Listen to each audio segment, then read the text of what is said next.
Hi there, Bryce Holdaway here, co-host of Location Australia and Director of Empower Wealth.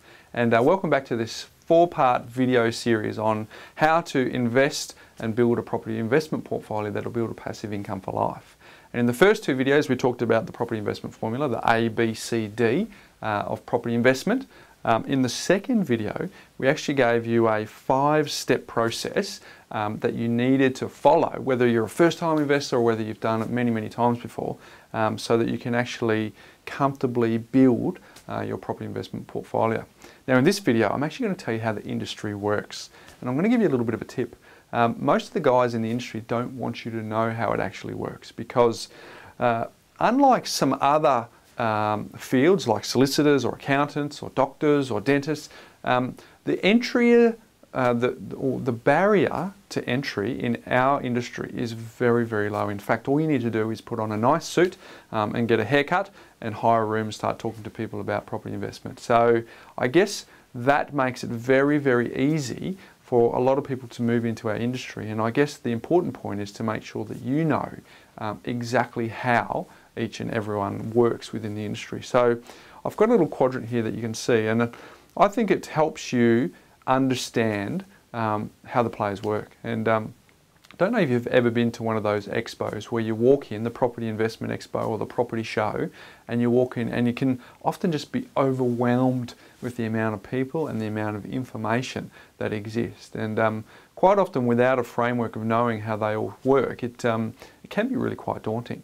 So this framework here helps you understand how it all works. And I want you to see the quadrant in effectively two parts. To the left of the quadrant is the real estate agent and the project marketer.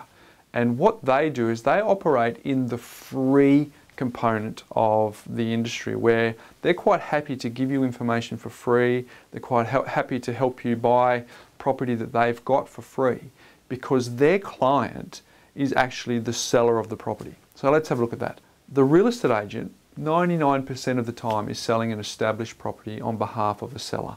And whenever they actually make a sale, they earn their income by getting a portion of the purchase price, in usually anywhere between 1% and 3% of the purchase price from the seller for selling the property. So they can give you information for free because they're getting paid elsewhere.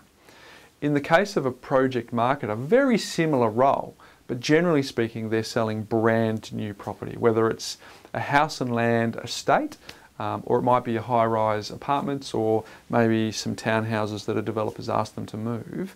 The same applies. They can actually give information to you for free because they're being paid by the developer to sell their product.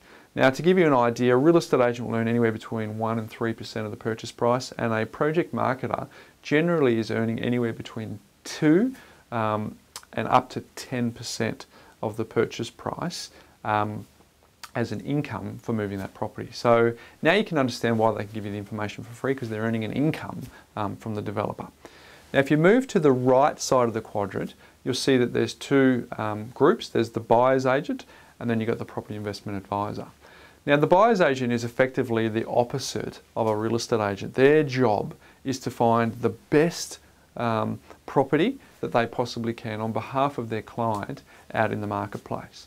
Now they generally charge a fee to the client to act on their behalf. So you can see that this side of the quadrant, if the other side was the free side, this side of the quadrant is actually the fee side, or the fee for service side. So the buyer's agent gets a fee from the client to actually go and, I guess, act in their best interests. And then the difference between a buyer's agent and a property investment advisor is quite simple. A buyer's agent, if you remember the video where I talked about the 5 steps that you go through, and that was clarify, evaluate, plan, implement and manage. Really a buyer's agent is doing the implementing. They're going into the field and finding the right property on behalf of the client, whereas a property investment advisor is doing all 5 of those steps. They're thinking about your circumstances, they're having put some thought into what opportunities exist for you. They build a written plan as to what you need to do. They then go into the marketplace and secure it for you, and then they ongoing manage the portfolio for you. So hopefully that gives you a bit of an understanding on how the industry works, and the next time that you actually do walk into a big expo or a situation where you're being flooded with information, ask yourself the very simple question: how are they getting paid? And when you are talking to an advisor, that's my number one tip for you, is to walk up to them and say, I want to know how you're getting paid. And if they're getting paid from the developer, at least you know, or if they're getting paid by the seller, at least you understand that they're probably not working for you, number one, they're probably working for their client, number one. Or if they say, look, we charge a fee for service, at least you know how that particular scenario works. The second thing I'd say, well, the best tip that I could give you is when you're talking to anyone who wants to advise you on property investment, ask them this very simple question. What property should I buy? And just wait for the response, because there's a right and a wrong response to that question.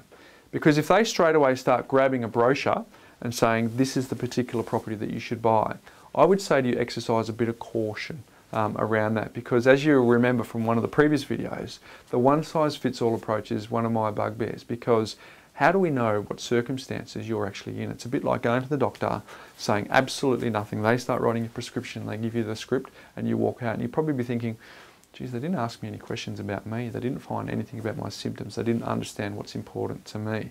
And I think you'd feel a bit the same when it comes to property investment. So number one, ask them, what property should I buy? And if they say this property, exercise some caution. But if they say something along the lines of, I'm not sure, I actually need to find out a bit more about you before I make that recommendation, I think that's a really, really good start, because that's important that they're trying to understand you before making a recommendation. And the other tip I'd give you is to ask the advisor, would you be prepared to buy the property that you're recommending that I would? And there's an important distinction here. Not because you're getting rebates from the developer, which means the amount of money that you need to pay is less, but if you actually had to invest your hard-earned cash in exactly the same way that I had to invest my hard-earned cash, would you do that? And just wait for the response. And they may not be prepared to answer that, and that's fine, but what you want to do is understand that the advisor is actually recommending you buy a property that they are personally buying in their own property investment portfolio, as opposed to just being a salesperson, and that's a vehicle that they use to get paid. And I think that's really, really important. So hopefully that's helped you understand, because what we've done in this video series is given you the formula so you know what you need to be a master of. We've given you a step-by-step approach that you need to follow when building a portfolio. And really this video is actually helping you when you actually go out into the field and start talking to people about buying investment properties. What should I be looking for? So hopefully these 3 videos have served you. And what I'm going to do in the 4th video, which is the last one in this series, is I'm going to help you discover the missing piece. And I think that's where we're going to bring it all together. How do you actually bring the formula together? How do you actually bring the 5 steps together? And how do you have an understanding of knowing how the industry works, help you achieve the passive income goals that you're actually looking forward to? So thanks for making it this far in our really cool series, and I look forward to chatting with you in the final and probably the most important video today. Thank you.